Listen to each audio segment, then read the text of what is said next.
ಬಾಲಯ್ಯ, ಮಾನ್ಯ ಡಿ.ಕೆ. ಶಿವಕುಮಾರ್ ನುಂಗಿ ನೀರು ಕುಡಿದಿದ್ದಾರೆ. ಇದನ್ನ ಕೇಳಲಿಕ್ಕೆ ಯಾರಿಗೂ ಧೈರ್ಯ ಇಲ್ಲ. ಈ ರಾಜ್ಯದಿಂದ ಎಐಸಿಸಿ ಅಧ್ಯಕ್ಷರಾಗಿದ್ದಾರೆ ಮಾನ್ಯ ಮಲ್ಲಿಕಾರ್ಜುನ್ ಖರ್ಗೆ ಅವರು ಬಡ ಖರ್ಗೆ, ಇನ್ನೊಂದು ಛೋಟಾ ಖರ್ಗೆನೂ ಇದೆ. ಆ ಛೋಟಾ ಖರ್ಗೆ ಮಾತಿದ್ರೆ ಸಾಕು, ದಲಿತರ ಹಣ ದಲಿತರಿಗೆ ಕೊಟ್ಟಿದ್ದೀವಿ ಅಂತೀವಿ. ಅಂದ್ರೆ ನಮ್ಮ ಹಣ ನಮಗೆ ಕೊಟ್ರೆ ಅದು ದಲಿತರ ಹಣನ ದಲಿತರಿಗೆ ಕೊಟ್ವಾ? ಯಾಕೆ ನಿಮಗೆ ಗ್ಯಾರಂಟಿ ಹಣ ಕೊಡ್ಲಿಕ್ಕೆ ಯಾಕಾಗಿಲ್ಲ? ಕೊಡದೇ ಇದ್ದಾಗ ಕೇಳೋ ಧೈರ್ಯ ನಿಮಗಿಲ್ವಾ?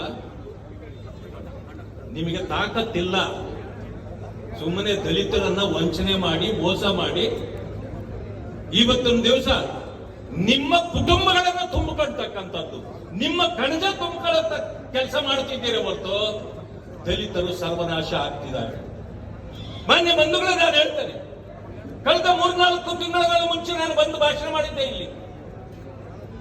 ಆವತ್ತಿಂದ ಒಂದು ಸತ್ಯ ಹೇಳಿದ್ದೆ ನಿಮಗೆ. ಏನು ಆ ಸತ್ಯ? Republic of Gulbarga. ನಿಮಗೆ ಜ್ಞಾಪಕ ಇರಬೇಕು, ರಿಪಬ್ಲಿಕ್ ಆಫ್ ಗುಲ್ಬರ್ಗಾ ಅಂತ ಅವತ್ತು ನಾನು ಘೋಷಣೆ ಮಾಡಿದ್ದೆ. ಇವತ್ತು ರಿಪಬ್ಲಿಕ್ ಆಗಿಲ್ವಾ? ರಾಜ್ಯದಲ್ಲಿ ಎಲ್ಲೂ ಕೂಡ ಜೀರೋ ಟ್ರಾಫಿಕ್ ಇಲ್ಲ. ಗುಲ್ಬರ್ಗಾದಲ್ಲಿ ಜೀರೋ ಟ್ರಾಫಿಕ್ ಇದೆ.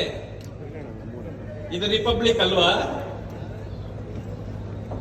ಅಲ್ಲಿ ರಾಜ್ಯದಲ್ಲೇ ಬೇರೆ ಕಾನೂನು, ಇಲ್ಲಿಯೇ ಬೇರೆ ಕಾನೂನು. ಗೃಹ ಮಂತ್ರಿಗಳು ಗುಲ್ಬರ್ಗಕ್ಕೆ ಬರೋಂಗೇ ಇಲ್ಲ, ಇಲ್ಲೇನು ನಡೆದ್ರು ಕೇಳೋಂಗೇ ಇಲ್ಲ.